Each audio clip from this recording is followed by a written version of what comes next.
By the end of this lesson, students will be able to explain the use of the standard hydrogen electrode as a reference electrode in the determination of standard electrode potential of other half cells. Use the standard electrode potential series to compare the strength of oxidizing and reducing agents. Use the electrochemical series to compare the reactivity of metal. The diagram above shows a zinc half cell. The electrode potential of isolated half cell cannot be measured. We can only measure the potential difference between two electrons. To measure E naught of half cell, we have to connect this half cell to the standard hydrogen electrode. This is a standard hydrogen electrode. The standard hydrogen electrode is used as a reference electrode, hence its potential arbitrarily assigned a zero value. E naught for hydrogen is equal 0.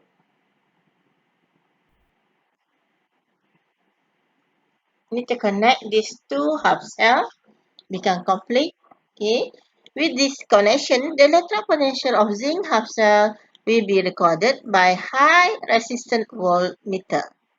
This is called electromotive force or EMF. You can see voltmeter here, where EMF is equal positive 0.76 volt. You can see the electron move from negative terminal to positive terminal, negative to positive. According to IUPAC convention, the standard electrode or redox potential E naught value of zinc electrode measured as negative 0.76 volt.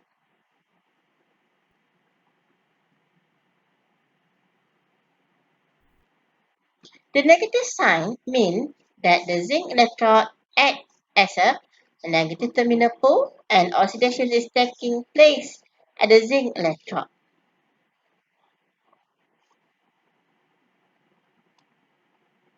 You can write the half cell, half reaction where zinc from solid to ion, oxidation occur. Hydrogen from ion become a gas, reduction process occur.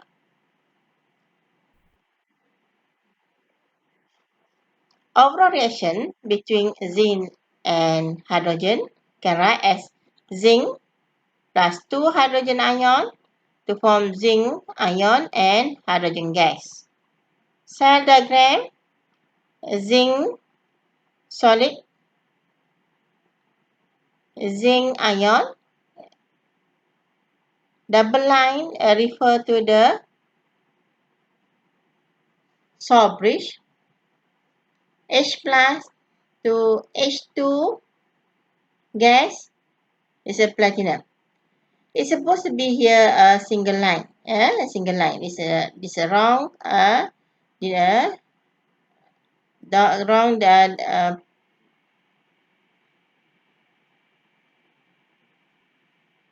Okay. It's supposed to be here a single line because aqueous and gas are different phase. Okay. The single line represents a phase boundary and the double line represents the SAW bridge. By convention, the negative electrode is placed on the left and the positive electrode is on the right. This is a left side and this is a right side.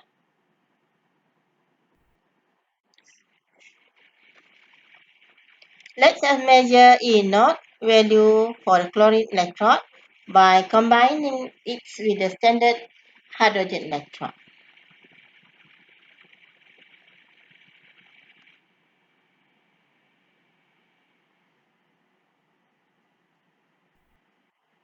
You also need to connect this half cell of chlorine with the standard hydrogen electrode as reference using voltmeter, and also need a saw bridge.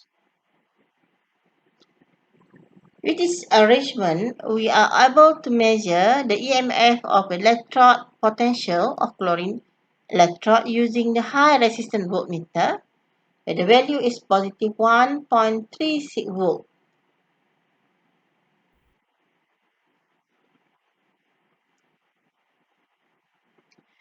Electron flow from the hydrogen electrode to chlorine electrode. Therefore, the positive terminal is the chlorine electrode and the negative terminal is hydrogen electrode. Can see here, this is a negative terminal, this is a positive terminal.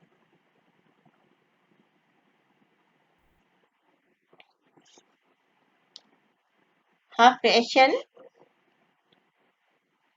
hydrogen undergo oxidation, chlorine undergo reduction. This is the overall reaction, and then the cell diagram.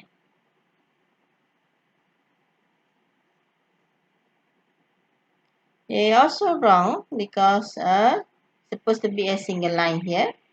Also should be a single line here because a different phase, gas and aqueous.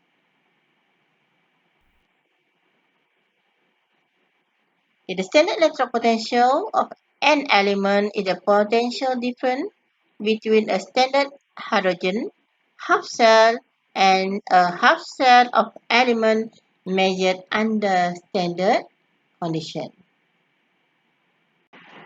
Okay, in this lesson, we will learn about standard electrode potential series.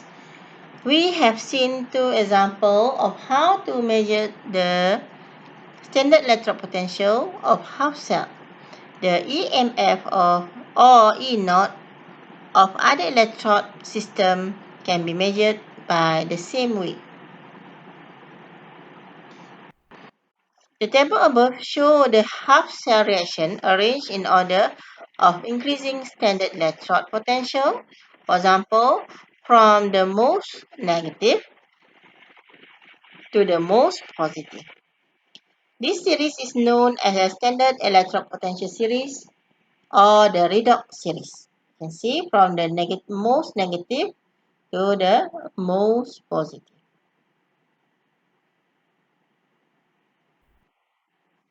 Note that all half equations are written as reduction process. Thus, the standard electrode potential is known as the standard reduction potential. You can see all the half cell right as a reduction process from the zinc to plus to zinc, chlorine gas to chlorine ion. The higher the species placed in the series, the easier it can lose electrons, hence the stronger is its reducing power. Now look example zinc and copper.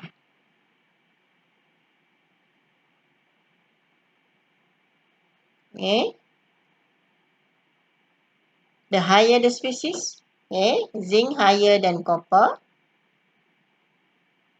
easier to lose electron, and the stronger is the reducing power. Which of these two metals is stronger reducing agent? Zinc is higher than copper in the series. Zinc is therefore a stronger reducing agent than copper. The lower the species is placed in the series, the easier it can accept electrons. Hence, the stronger its oxidizing power. Look example, bromine and manganese. Which of these two species is a stronger oxidizing agent? MnO4 minus is lower than Br2 in the series. It can accept electron readily than bromine, therefore it is stronger oxidizing agent. The part of the series that includes only the metal is called electrochemical series. The electrochemical series has a few important features. Firstly, all half reactions are written as reduction processes. If an oxidation or process is required, we need to reverse the half equation. The E naught has the same magnitude but the opposite sign. The higher the metal in the series, more reactive it is.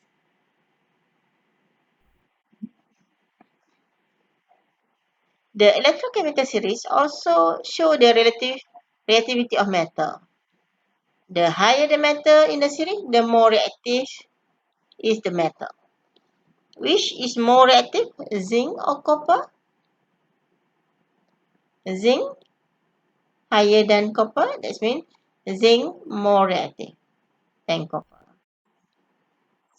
What is the relationship between E naught value and reactivity? The more negative the value E naught, the more reactive is the metal. The table above shows E naught value of a few nonmetals. Okay, now click the arrow that indicate the order of increasing reactive of nonmetal. Okay, if for metal, more negative is more reactive. For metal, but for non-metal, more positive is more reactive.